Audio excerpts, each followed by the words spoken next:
Okay.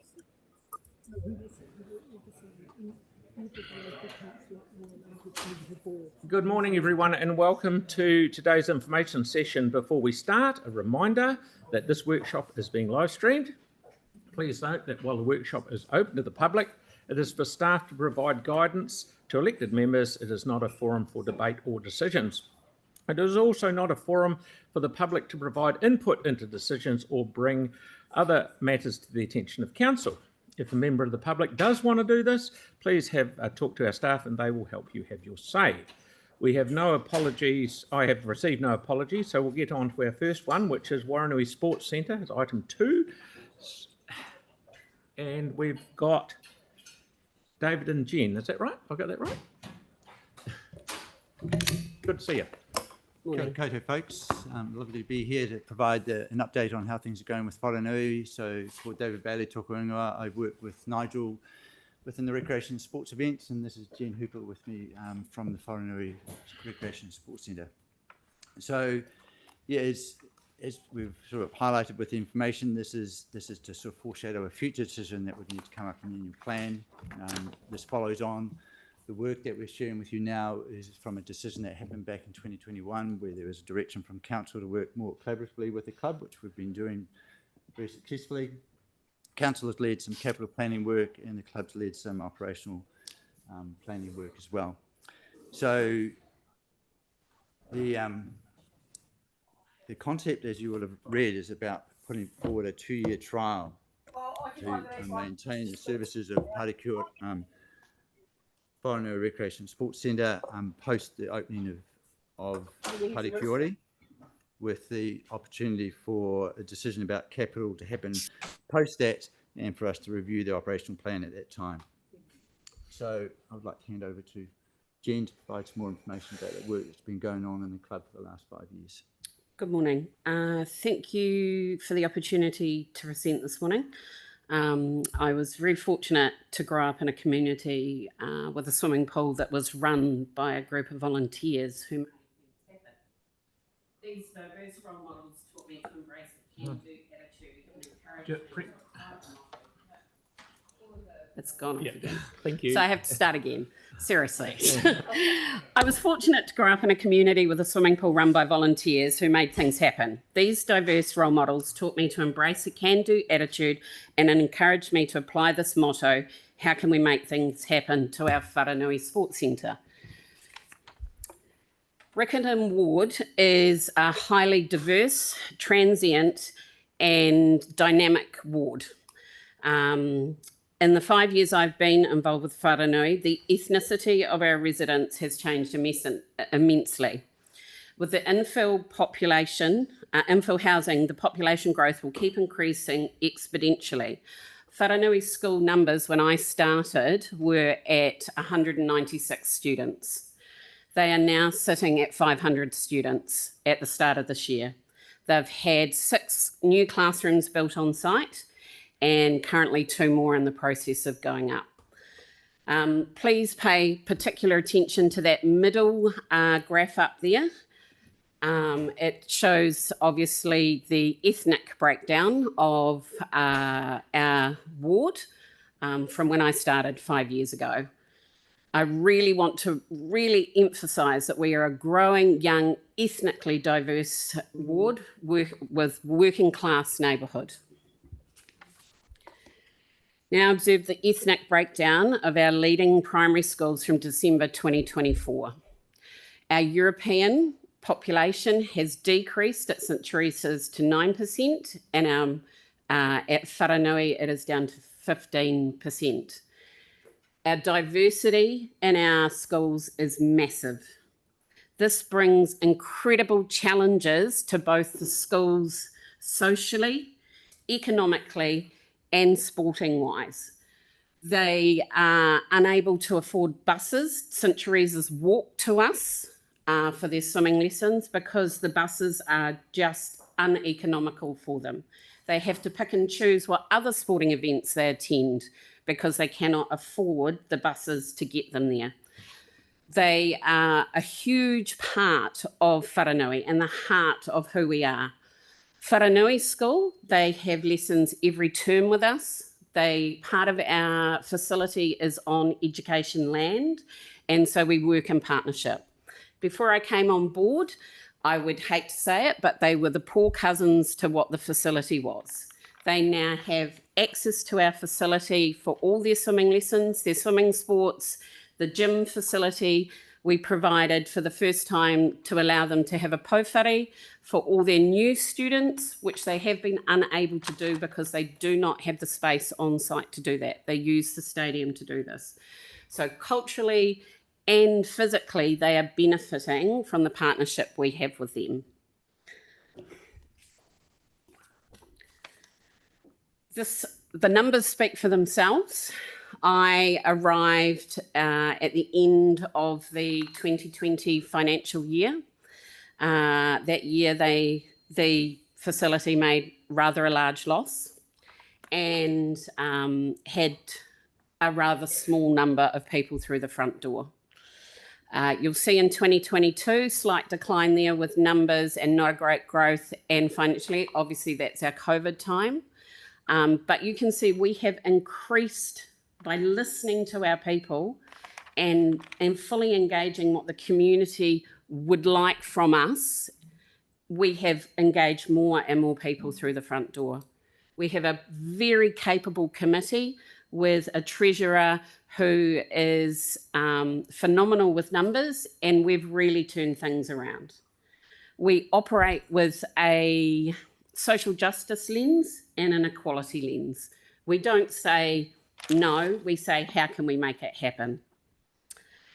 I liken Wharanui to a totara tree with deep roots and a canopy that embraces all that stands under it.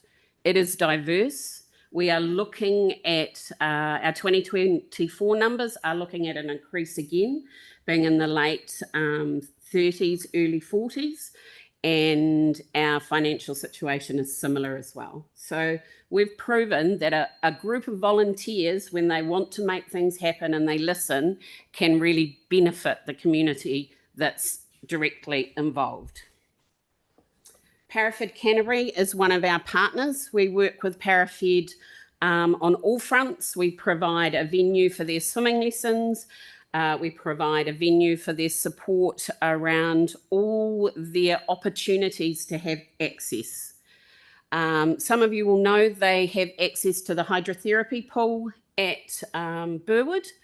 There is a group of their community that aren't, and it sounds a terrible thing to say, but aren't bad enough to qualify for the extreme of the fitting into the Burwood. So they miss out. We've filled that gap. We provide lessons for two schools, Waitaha and Ferndale as well, where they can come in and they have exclusive use of our Learn to Swim area, and whilst we're open to the public, and we provide an instructor who not only works with the child but works with the parent or the caregiver to allow them to enjoy the experience of swimming lessons and interacting in an environment where there are no boundaries for them. There are no, you can't do that. Teaching them to be able to have a joy of the water. So we really, really pride ourselves on those relationships we build with our partners.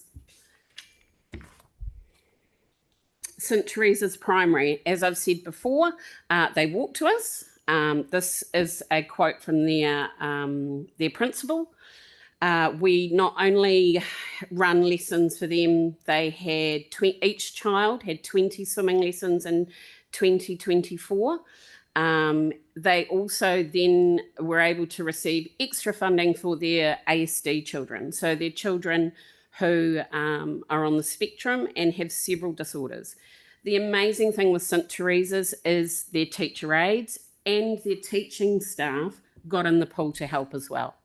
So not only are we building the children's love of the aquatics and confidence in that area, but showing that relationship and the caring from their staff to be involved and be included as well.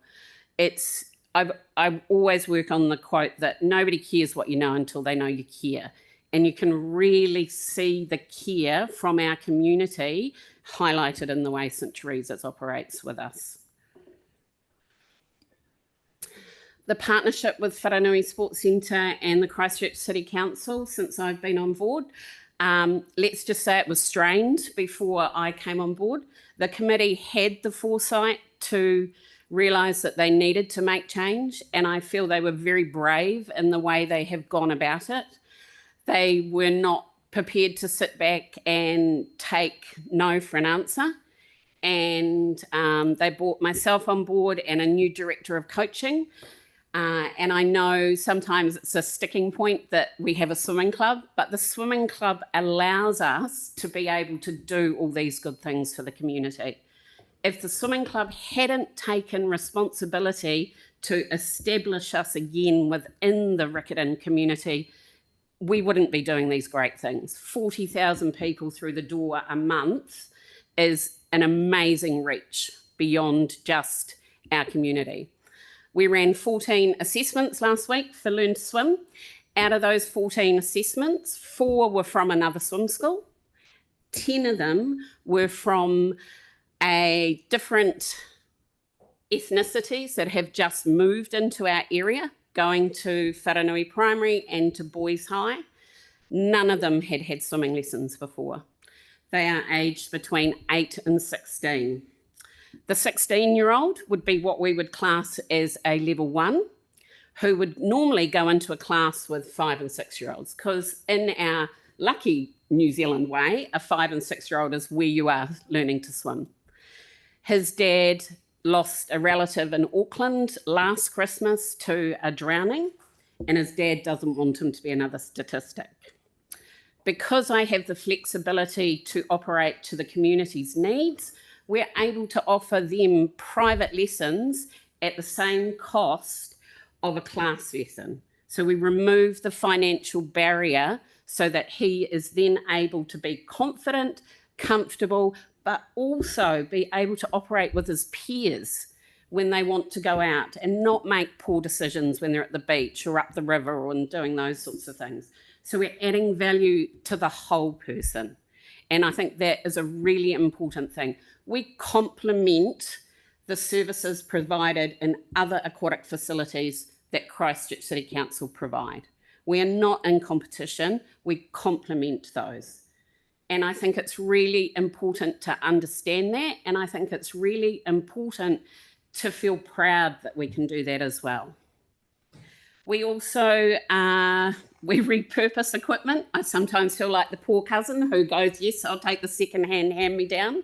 We've taken lane ropes from QE2. We've taken starting blocks from Graham Condon. We've taken pool covers from Jelly Park.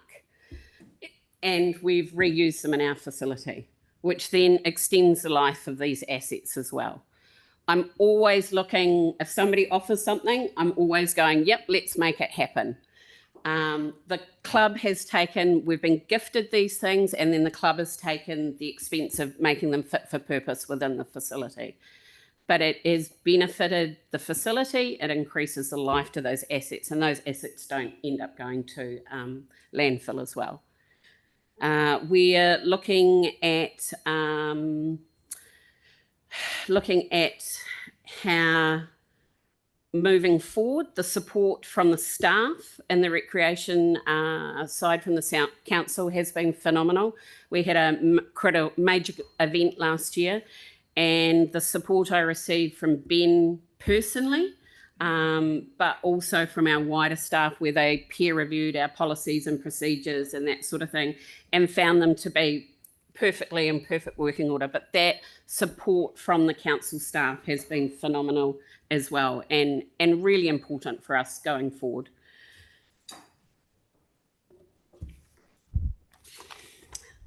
Again, I spoke briefly around the swimming club, but our mission as a swimming club is to be recognised as a premier New Zealand swimming club by producing, nurturing high-performance athletes and outstanding young New Zealanders. The value of a swimmer, they have to be disciplined. They get up at 4:30 in the morning to come to sessions. So yes, we have the high performance or the performance arm of the club, but that gives us exposure. That gives us the opportunity to be creating great citizens in that stage as well. It gives us another group of volunteers to help support us in the swimming club and the facility to operate.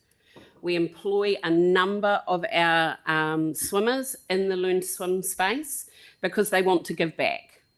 And so creating good citizens who go out and thrive once they leave high school. They may not always be swimmers, but we want to be adding value to them right through. We had huge success last year. We had 3 representatives at the Paris Olympics and Paralympian Games. One swimmer, Taiko, was at the Paris Olympics, Christine Casson as a official, and Lily Fox-Mason at the Paralympics. So we are exceeding expectations on a national and international stage. What does it look like for us in the next year, two years? The trial will allow us to make the changes to our governance structures that we need to keep thriving. They are volunteers that we have at the moment, and they go well and above their remit when they think they're coming onto the swimming club committee to help out. They are amazing people, and by changing out, moving our structures and giving it more professionalism in that space, we can only be better and stronger. We're already exploring these options with Sport Canterbury at the moment and have a good relationship with Megan Harlock in that space and working forward and what that will look like. One of the key things, it will give us the opportunity to keep being nimble to meet the community's needs. We are able to turn on a dime. Sometimes councils get stuck in things where they can't, but we are able to do that. Somebody comes to me, I honestly go, okay, how do we make this happen? We're also looking with council support at the side of solar so that we are looking at being more sustainable in our power generation. And mostly it will prove that we will still be successful once Parikura opens. Thank you.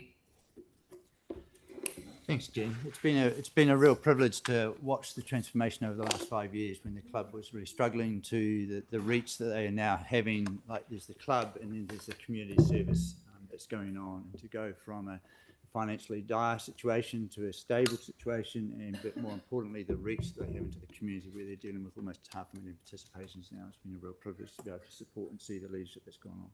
So we're welcome any questions. Right, thank you. That was good. Tim, please.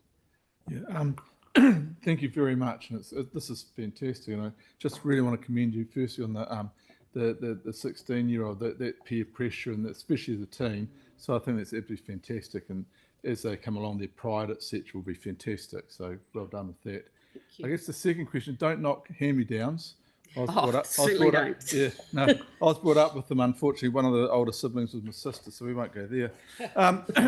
However, if you're getting starting, if starting blocks, etc., and pool covers, David, can our pools spread our assets? Sorry to take off from you, but assets a bit more, or are we getting rid of things?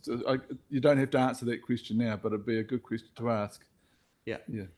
We need to spread our assets, as we all know, but it would be a question to ask. Yeah, and Ben and his work constantly does look at what we can do, and just because it says, hey, we need to replace something in 5 years, there isn't a look at it to go, actually, can we keep this going for longer, as opposed to being an automatic situation. Right. But there are some situations where the club can do better with some of the assets and work with their community networks they have to be able to keep them going longer than we can. Okay, well, and if we've got hand-me-downs, absolutely go for it. Thank you. Yeah, Vic, please, then Yanni. Thank you, Mr. Mayor. Thank you very much. One of the things we look at this table is our levels of service, and I'm conscious that this is a partnership and not a council asset. Can you help me understand, David, how our levels of service relate to this? I'm just not sure on that bit. So within our current levels of service, that we have a number of identified facilities that we lease to community providers and community agencies. So Denton Park is one of them. This is another key one, and where we enable a community to operate independent of the council delivered services. And so there are a number of situations like that. And so they sit adjacent to, and so you'll see within our levels of service, we identify that there are some lease spaces that community providers look after. Okay, and so going forward, as our new asset with Parakiori comes online, and we're looking to see how Whananui fits in over the next couple of years. Yeah. How do we adjust our levels of service to see how it's reacting and fitting in, or how do you bring that into account?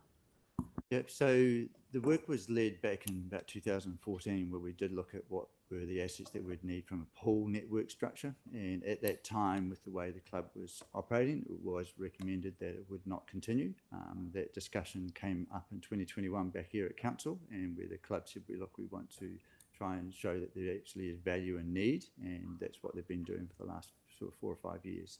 And so going forward, what we would be doing is having a discussion with council post the trial to go, this is how things are working at Parakiori, these are things how it's working at Whananui, this is how the club can make things sustainable or not, and how would this then sit within the network or not. And so that would be a decision, because at that point there would be a decision about capital investment too, because there would need to be a capital injection. We're fortunate at the moment that we can keep the assets going for the next 2.5 years with some minor works that keep it working, but at that point there would need to be a decision to make it continue for it to be fit for purpose. There would need to be a decision about a $4.3 million investment. Thank you very much, David. Look forward to hearing about your success going forward. Thank you. Yanni, please. Thank you, and yeah, thank you for the good work that you're doing. It's really cool. We heard a lot about the swim side, but we didn't hear too much about the other side, the sports court. I was just wondering if you're able just to give us a bit of an understanding about how that space is being utilised and being used. Yeah. So we have a number of community groups who are engaged in that space. So several of the clubs, one of our clubs is Otatahi Roller Derby Club, who were being housed out of Celebration Church in the east. After a very high media profile over there, they approached us about coming across and about being LGBTQ plus friendly. So we have a roller derby side of things, which was all very new, having them in the facility on my floor. We have lots of basketball, massive engagement with our Filipino culture with our basketball. They contribute probably to around 15 to 16,000 of those numbers through the door. We run competitions Monday to Friday nights, plus stuff during the day. We have our little kickers who rent space, so we're meeting our littlies as they come through. So football, we have volleyball, we have badminton, we have an impromptu, so we have a kitchen area, which I call it a kitchen. They keep telling me I should call it more the conference room, that has AV facilities. So we have some community groups that run meetings out of there, presentations, those sorts of things as well. We have Kotakareo come across and use the facility for different events from there, and we are also engaged and open to any other opportunities as well. We have a small gym that operates out of upstairs. It's called Box It Brothers, which really complement our whānau family orientation in that space as well.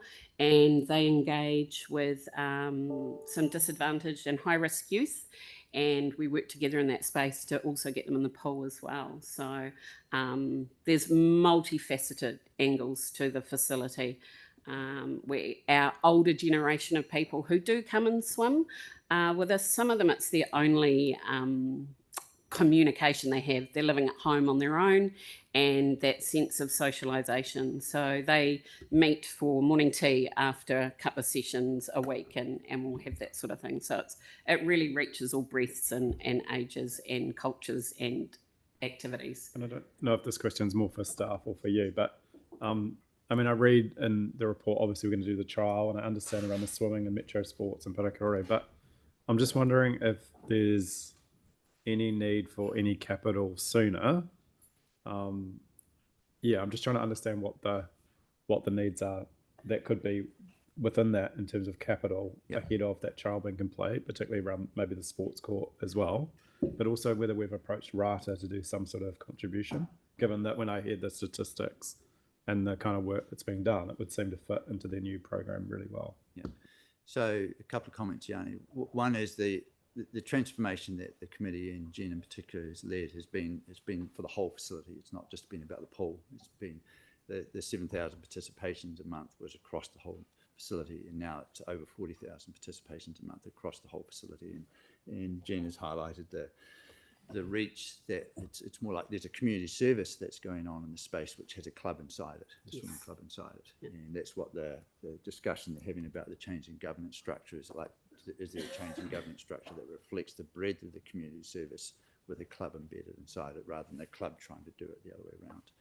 And then back to your two questions about the assets. There was some work completed on Whananui, I can't remember the actual year, post the earthquakes to actually to make sure that the sports court remained active, which was very fortunate that Jen then came along and led the activation of it, so it was highly used.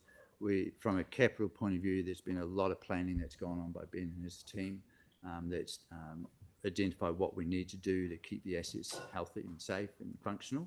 And so at the moment, there's no major capital requirements for either side until we complete the trial. There will be some reactionary work that we'll need to do. And the idea with the trial is that the club would become responsible for the maintenance, not to the exclusion of council. Would still be providing advice, but they would be leading the work.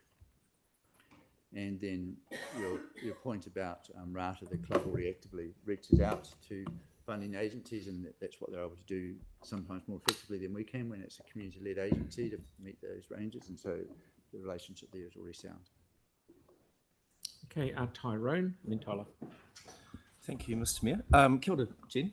How lovely to see you. I have some knowledge of the small community-run pool that you mentioned at the opening of your thing, and countless hours of volunteers. And I guess I've sort of had this. I've got to try and frame this question. So there was once a really thriving swimming club that you were yourself involved in, and that doesn't exist anymore there in Littleton. And although the pool is thriving in itself, it doesn't have that kind of that underlying basis of a club that sort of, that all those volunteer hours that really helps sort of bubble up, because so now that pool closes on Waitangi Day. That's the end of it, instead of being open all the summer long. So what are the critical factors that you've found at Whananui that kind of sort of help keep that club alive and keep it thriving? Because it does rely on volunteers. 100%. And that's the key thing, isn't it? You've kind of got to get that turnover and that engagement, which has always been really, really hard. So yeah, I'm just interested in your experience of that. Front-footing things, asking people in person. Don't send an email. I know that we talk about in the electronic age and social media and those sorts of things, but getting out and meeting your people. For us, the biggest thing is any new members have a meeting with us first and foremost. I know I pride myself on knowing probably 94% of the names of the children in the family that come through the door. So it is knowing your people and picking key members of the community to then do the same thing. We don't take no for an answer. So for example, we were lucky enough, we have a philanthropic supporter in our community, and we used his facility at Christmas for a celebration. And so it took it away as being a social occasion, but it also was an opportunity to thank our community as well for the many hours given to come and volunteer and teach, learn to swim. When I'm short, they are the first people I ask. I'm lucky to have 5 people who are older generation who can come in, but it is knowing your people and those key people and getting in front of them. I honestly listening and hearing what they have to say and then picking up on that little bit that when they say, I'm interested in this, and then channeling that energy.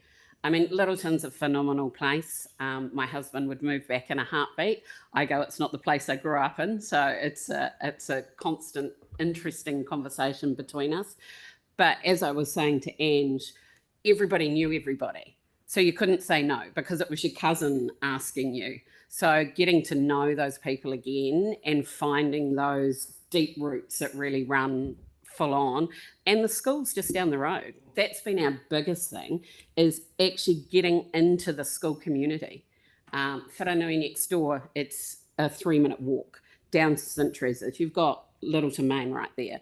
So actually getting in, listening, hearing it, and being part of it and not standing over it, I think is a big thing. I think in the past, that is probably the one mistake the club made, was that they saw themselves above everything else.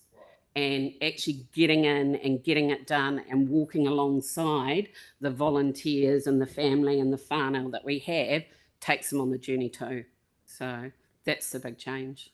So Tyrone, I think it's a bit of a matter of scale. It's a perfect blend of the size that enables there to be a professional staff working in partnership with the volunteer staff. Some organisations don't have a scale where they can support both. And so there's a kind of a perfect blend, a perfect size going on at Whananui. And passionate people to drive, I think. As I'm sure most of you will know, that when you're involved in sport, it's not for the money, that's for sure.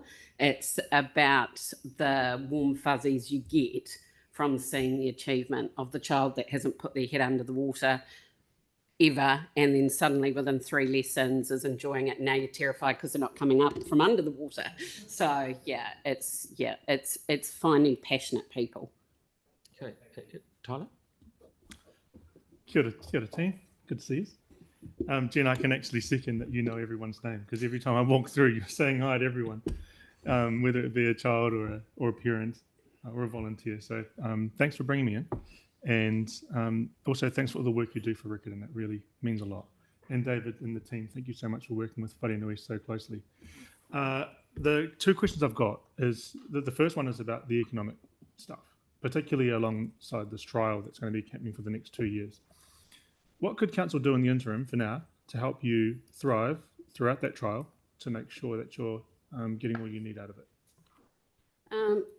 It's one of my big things that we have at the moment. You talk about applying for grants and things like that.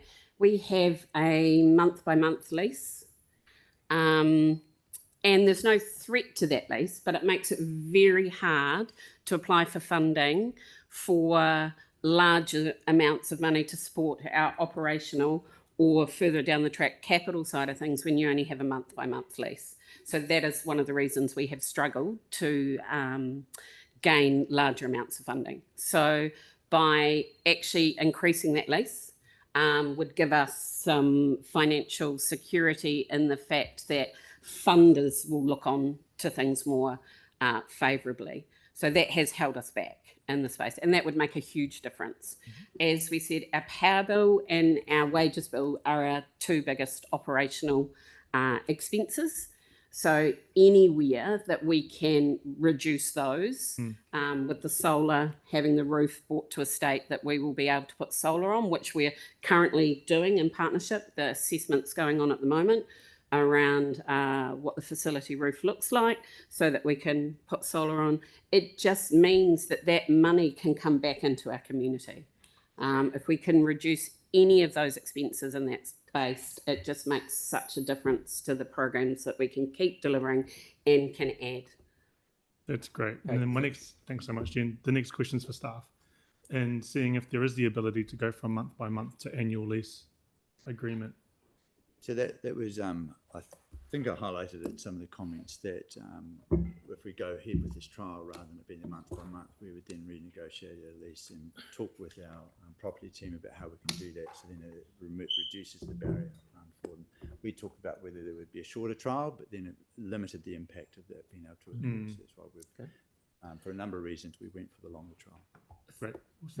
Thank you. And I must say, Jen, I've been out there, and you are certainly in the face-to-face get it done department. So all hats off to you. You certainly turned it round.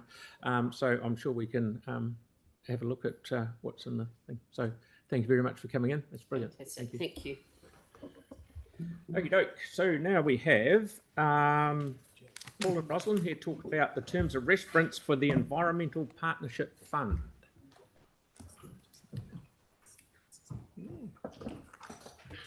That'd be cool.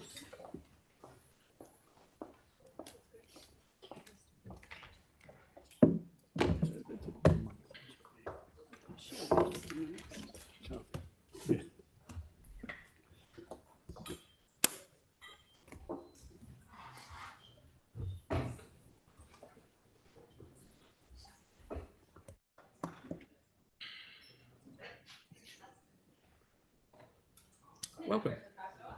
I'm Rosalind Kerr. I'm the Programs and Partnerships Manager in Parks, and I'm sure the man next to me needs no introduction. Paul Devlin, who I'm sure you've known from his apologies from Josh Wharton. He is at home vomiting, so he's Too much information.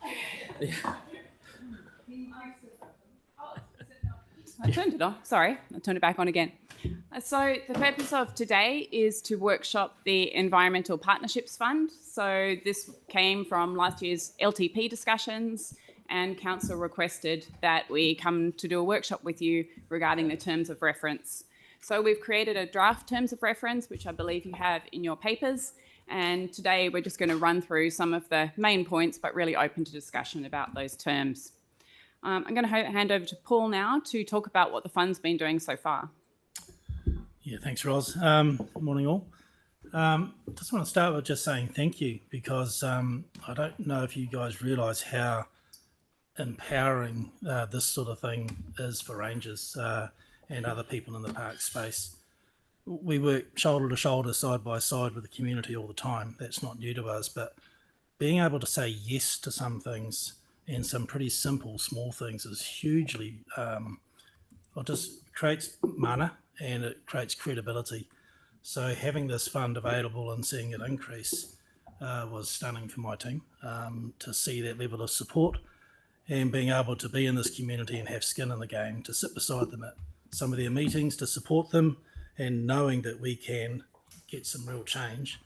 And the metric will be wrong, but to me it feels like for every hour or dollar we spend, if we've got the community working beside us, it doubles it easily. So thank you for that. So we've had funding available in various buckets for many years, since 2022 at least, and we've been able to get that out the door, and in a way that we've been supporting groups that have a really high credibility factor, that we know do good work, and there's some examples of them up there on the board, and I think a lot of you will recognise these groups. And the work they do is work that we couldn't necessarily normally do ourselves. So again, that being able to support them for this mahi is incredibly powerful. So the Conservation Trust needs probably no great reminder as to who they are and the work they do. They're a fantastic outfit that was born out of a conflict, to be honest. They're born out of the plan changes many years ago in the Banks Peninsula District Council Day. But now this group is a staunch advocate, and we're staunch advocates of what they do. So it shows how that relationship can mature. The Avon Heathcote Ihitai Trust, incredibly powerful group that works alongside the rangers in a pretty special landscape that we can support. Whakaora is relatively new, and I just came from a meeting yesterday afternoon with this group on looking at the aspirations of making Whakaraupo a healthier environment and managing the sediment. So these guys are making great strides with the community to do that and need our support. The Sticks Living Laboratory Trust, we've got a bit more detail about the work they're doing in a slide coming up, but this group is amazing when you look at it on a map, the network that these guys are approaching. Along with the Summit Road Society, who have been around since the 1940s, this group punch well above their weight in terms of providing public space that looks and feels like a regional park, but it's not, and that's a fantastic outcome. Orton Bradley Park, again, feels like a regional park, but this is a group doing their own thing, and it feels very much to the public that this is public space, and this group to support them with a huge land area has been vital. And Pestry Banks Peninsula, I'll talk more about them shortly in terms of some of the outcomes. Thanks, Ross. So here's some examples of the work that we've funded to date. Goats might surprise people that we've been putting money into this, but they know no boundaries. And so being able to remove feral goats from at least 45,000 hectares, which in effect now has led us to make a claim of feral goats are eradicated from the whole of Banks Peninsula because of the core area these guys were in, and girls, has been an incredible success on a national scale, and wouldn't have happened without the financial support of the City Council, but also hours and hours of in-kind support from my staff walking up steep hills and finding where the goats are. So that's been an outstanding success. Farewell to the Godwits and Mother of All Cleanups. These have been huge promotional activities for the council. Quite humorous that one of our ex-lead rangers, Andrew Crosland, if he was ever on leave, we would get questions like, "We see Andrew's away, are the Godwits still leaving?" The answer was yes, they still will. Massive wetland restoration projects around the estuary, supporting the Estuary Trust. And on the sticks here, you know, pretty incredible numbers there of 8 hectares of weed control put in. There's two kilometres of new fences, along with, you know, knocking on the door of 40,000 riparian plants. So if you think that's about, 4,200 plants per hectare, that's quite a few hectares of new wetland and new forests starting to be developed. So there's just some of the outcomes that we've had. It's by no means all of them. The list is really extensive, and you know, you might have some areas in your own ward area that you'd like to talk about, but just gives you a taste of what can happen in partnership with council. All of these projects have gone through a drafting gate of some sort to get approval for funding, and every one of these projects would have had someone in the parks team working shoulder to shoulder with these groups.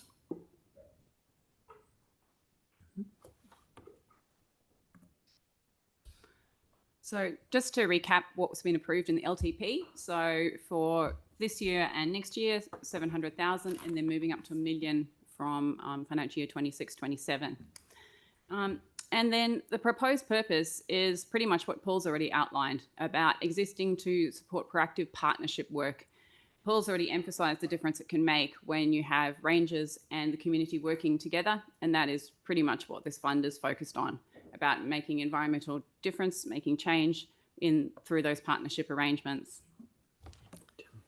And just in case you're wondering how this fits with some of the other already existing funds, Josh created this nice Venn diagram here. So we've already got the Sustainability Fund and Biodiversity Fund up and running. So the main differences here, biodiversity is about private land. So that's only for people to use on private land and land of ecological significance. So it's quite distinct in how that works. The Sustainability Fund is very broad and covers all aspects of climate change. And I guess the difference between sustainability and environmental, well, some of the work can be similar. The Sustainability Fund is more about a group can, get the money and go out and do their thing. Whereas with the Environmental Partnership Fund, it's very much working closely with our staff around what's going on. So as Paul's already indicated, it's a close working relationship between our ranger team and other groups doing related work that just allows us to leverage what we can actually accomplish. So that's really the difference between how it fits with the other funds that already exist. In terms of areas we thought would probably be worth discussing today, though you might have others as well, the first area we wanted to highlight is our recommendation is that this fund is set up partly contestable and partly non-contestable.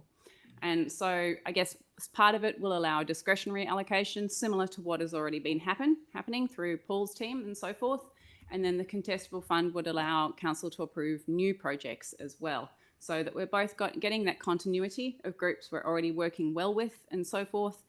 But we're also allowing new groups to pop up to try and do new things. So something that would be great to determine today is what proportion that we would like to see contestable versus non-contestable in the draft TOR, and that we have it as 70% contestable, 30% non-contestable, but we are open to discussion on that. Did you want to add anything on that point, Paul? No? Okay. In terms of the evaluation criteria, hopefully this part is relatively simple. We tried to make it, pretty obvious, really. Environmental outcomes, what can be achieved, the ability to partner, the ability to deliver, and the ability to measure what's being done. So that's very similar to some of the other grants that we have in place in terms of the types of criteria. So that's what we propose there. In terms of who makes which decisions, assuming that we are in agreement about having a contestable and a non-contestable component, our proposal is that council would consider the contestable component, whereas the non-contestable would be decided by park staff. However, we've also included in the terms of reference that there might also be representatives from climate change team and Three Waters in part of some of that decision making as well, because some of those teams will also be impacted in some way. And we also consider it very important that the rangers are part of working out how these projects are delivered. That's obviously crucial to the success of these going forward. And the last area that we thought probably needs discussion is around length of funding. I'm sure you're aware with a lot of biodiversity work in particular, but a lot of our environmental work, that doing 1 year of it doesn't get us very far, and you can easily lose the gains that you've lost if you don't keep going. And so we're very keen that this there's the ability to actually have multi-years being awarded at one time. We would love this to be 3 to 5 years, but again. So over to questions and discussion now, unless there's anything else, Paul, you want to add? Great. Oh, good. Yeah, got Yanni. Right, Aaron, please, first.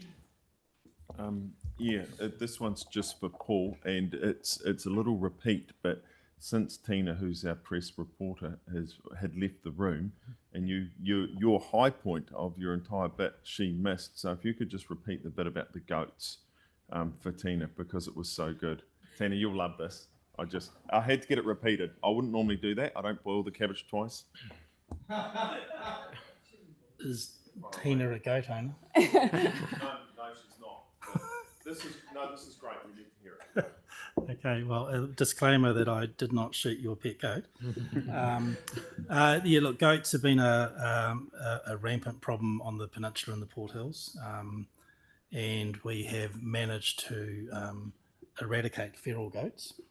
So that's goats that are born and bred wild, that don't have an ear tag on them, and they're not behind a suitable fence. So that's been an outstanding 45,000 hectare area, which is effectively the bulk of the area that was infested, and that's now gone. So any goat you do see now on your travels around the peninsula, in theory, will be behind a what's called a goat-proof fence and be tagged in some ways. And to be honest, what we were really doubtful of in the beginning was what's going to stop incursion again, and ECAN came to the party and developed a rule for the regional pest plan, stronger rules to prevent goats becoming a problem again. So that's been an outstanding success at a national level of eradication. There's more information available if needed, but that's the guts of it. Good one. Thank you. Timothy? Yeah, thank you very much for this. Paul, the findings on the Port Hills fire, the 22-foot, a lot of it talked about the work that's been done in partnership with yourselves and the community and getting ahead, and also the new planting that had perhaps slowed it down and changed its nature. Could you talk a wee bit about that? Because that's a huge cost saving in the big picture of things when we have, buys us time for a start. Do you want to talk a wee bit about that? Yeah, well, in relation to its potential association with this fund, is that groups could come to us, such as possibly the Summit Road Society or another group that holds land for public purpose, and go, we want to build some resilience into the landscape here.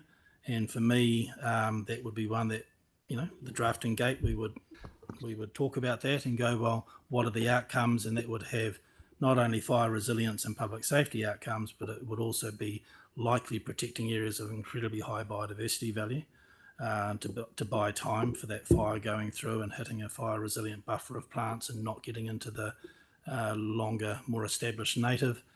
And in its own right, those plantings will become biodiversity assets. So that example of fire resilience planting and an opportunity to get funding for it and support for its, not just its planting, but its ongoing maintenance for several years, would be a winner in my head as an opportunity, as long as it was strategically placed to do the best thing for the community.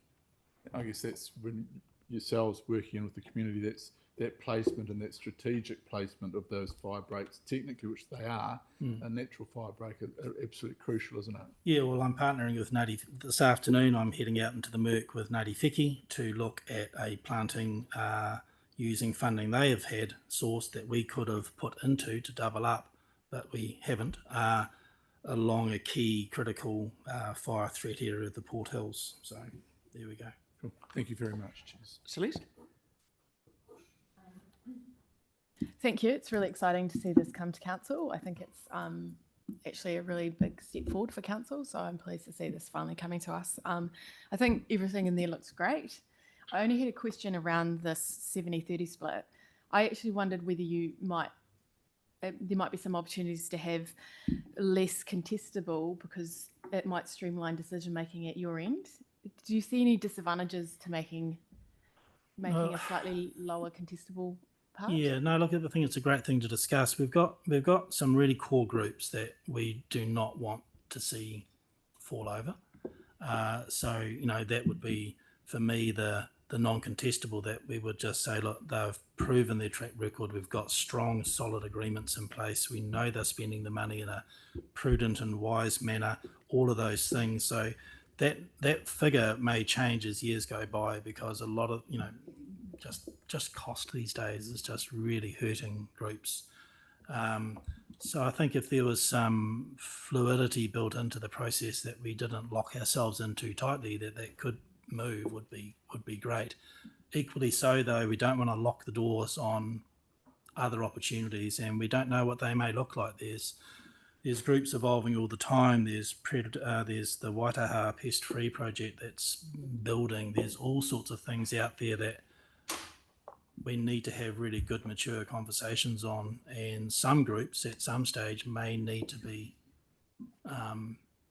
we may need to have a grown-up conversation with them about the funding, because it might need to be going elsewhere. So as long as we don't lock ourselves too tightly into this process, and we've got review options to go, well, things have changed, because one thing above all that isn't static is biodiversity. It changes. There's new threats, there's new risks, there's new opportunities. And just another quick one. In terms of the types of groups, obviously those ones are very well known and they're doing incredible work. They've got that reputation already. In terms of some of the new ones that might be coming through, is it likely that a small group might be eligible, or is it primarily the bigger groups that you're thinking? No. It could be anything really. Yeah. That fits the criteria. Yeah, I mean, in a lot of ways, the real big wins and the things that you guys will get incredible feedback on are the little things, are the catchment focused small areas about my park from a community's point of view. So don't lose those opportunities, because out of that will grow a relationship, and they'll see the realities of perhaps some of the projects and the implications and maintenance and all those things. So some of those groups are going to be our future big, powerful hitters. So yeah, the door's not closed. That drafting gate needs to be really nimble for, little groups and big groups.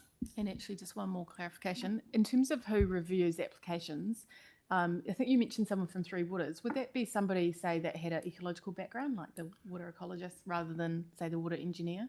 Is that kind of the thinking around it? Yeah, look, they've got a couple of really strong young people I shouldn't have said that.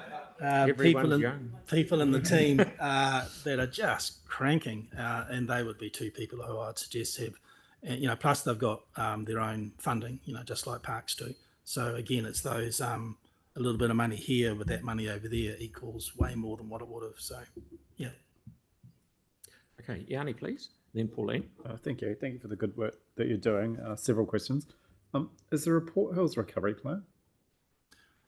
In relation to the fire, there was a Port Hills fire recovery plan, but that's kind of like a set point in time. But there's a Port Hills plan underway at the moment, which is looking at sort of the 50-year vision of where we're going from an ecological, recreational, heritage, cultural point of view of the Port Hills at a very high level. I guess what I was trying to understand, taking on board that, like, priorities will change. So if we were thinking about setting up a fund, is there an ability to look at where the priorities should be? And for example, the fire recovery from the Port Hills, I don't know how much we've we've done in terms of what we needed to do. I don't know what the gaps are or the shortfalls are, or maybe it's all been complete. But you know, if we had an environmental fund and we wanted to encourage groups to do work in that space because there's things that we need done there, how do we change the priority settings within the funding? Yeah. To make sure that, or to encourage that work to be looked at. Well, that's a good question and a point we probably should have Paul, highlighted. I'll just interrupt for a sec. Just for clarity, you were asking a question if we set up a fund. This discussion is about that fund. This fund exists. Yeah, no, so, but like, for example, like, depending on the circumstances, there might be priorities that change. You know, for example, one priority that I've got in my mind is the weeds in the rivers, for example, which is a real problem and we really need to get onto. But, you know, the Port Hills, we have the fire. There's a whole bunch of work we need to do. We've got some community groups that probably want to help. Is there an ability within the fund that's established that we would set some priorities? A bit like what we've done with Strengthening Communities, where we've kind of made some tweaks to the priorities around where we'll direct funding or be more supportive. So I can answer in some ways that we've got a fantastic biodiversity strategy in council. So that sets out a really high level and it's very far reaching goals of how to improve biodiversity, and it also looks at the threats to it.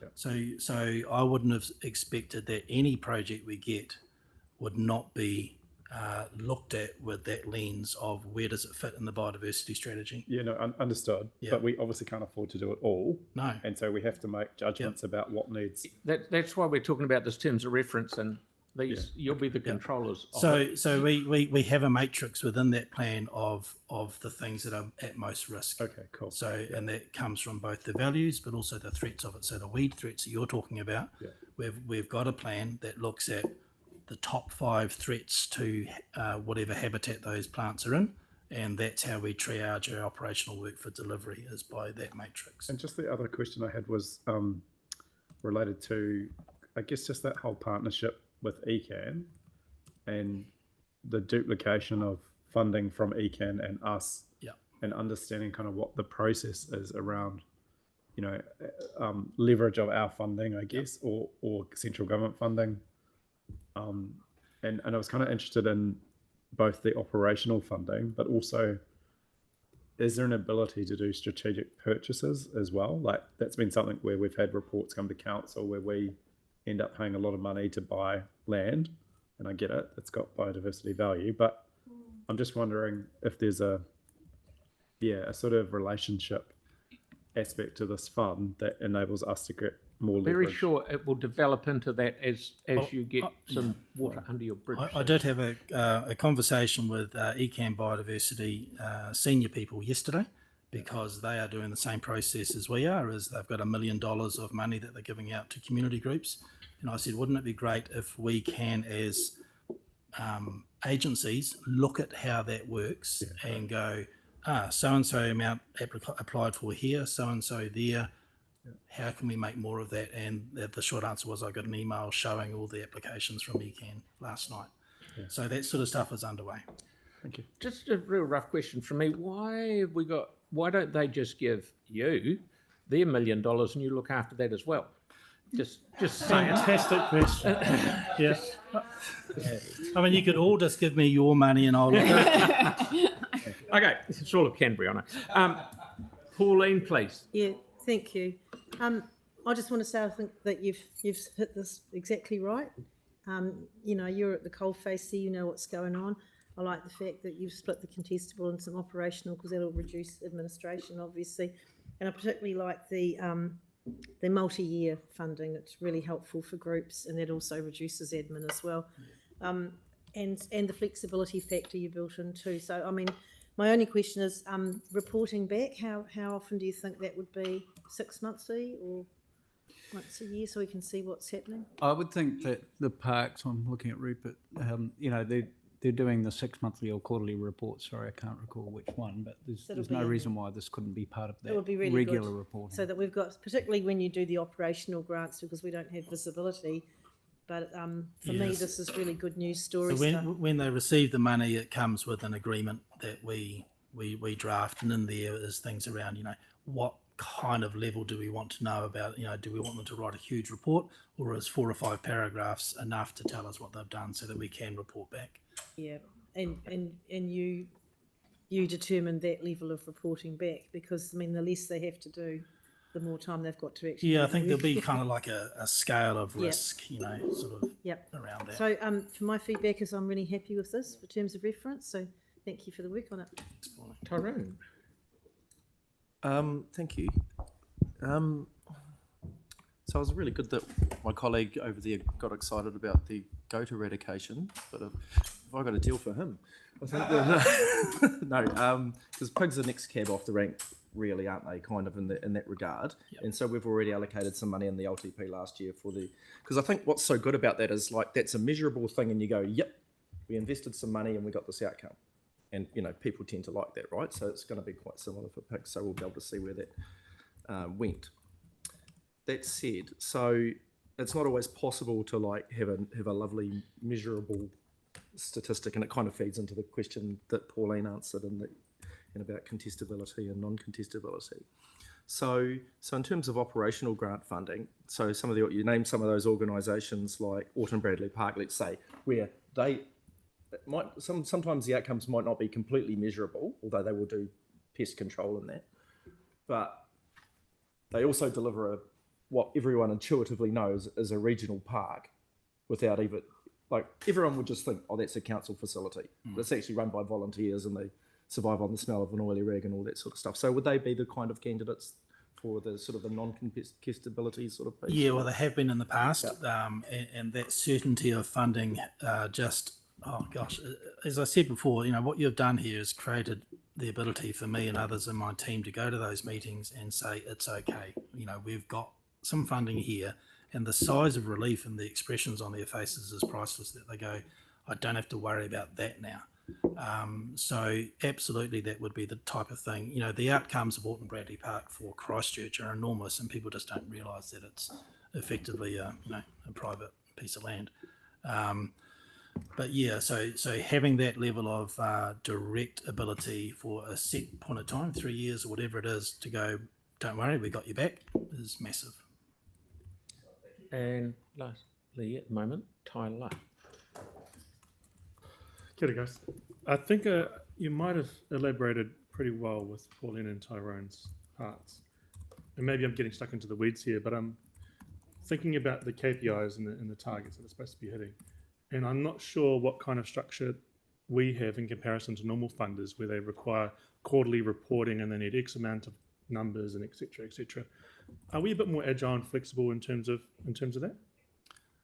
Look, I hope so. The benefit of all of the groups that I think we directly fund in some way, either myself or another member of the team sits on their boards as an advisory person, so we see it. So there's that level of scrutiny.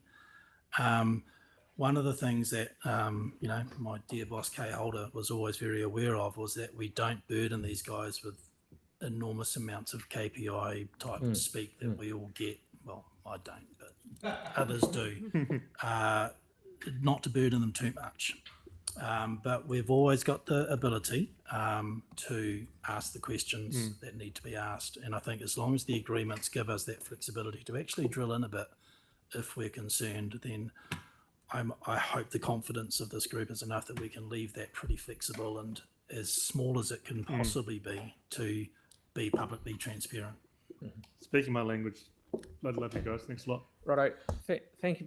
No one else. Thank you very much. This is a very good proposal, and in my experience, anything to do with ranges is if you're saying it's good, I've got no problem. And if ever there's a group that makes $1 stretch out and make sure it's not wasted, it's you guys. So it's a common sense funding approach for funding different groups. Now, with the feral goats, they're a pest. Is that right? Oh, well, they're not a pest, they're a pest. Yes. Your fingers.